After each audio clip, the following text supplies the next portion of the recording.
పెట్టుకుందంట. శరీర సంబంధకమైన సాధన కొంచెం అంటే ప్రయోజనం. గమనించాలి, కొంచెం అంటే దానికోసం మనం చాలా ఎక్కువగా ప్రయాసపడుతున్నాం.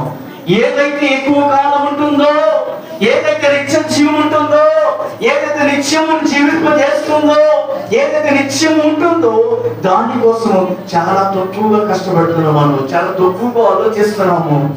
ఈ లోకం ఏమైనా పర్లేదు, నా ఇష్టం ఎలా బ్రతికినా పర్లేదు అనుకుంటున్నాము. కానీ ఒక రోజున మనకంటే ఒక గమ్యం ఉంది, అక్కడ చేరాలనే ఆశ చాలా మంది తగ్గిపోతుంది.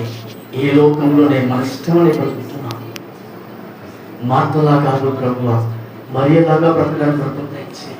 నేను మా హృదయంలో ఆహ్వానించి, మా హృదయంలో స్థానం ఇచ్చి, ఆ హృదయంలో నీ మాటలను మనం ఉంచుకొని నిత్యము ఉత్తమమైనదని ఏర్పరచుకుని భయపడింది. నీ సన్నిధానములో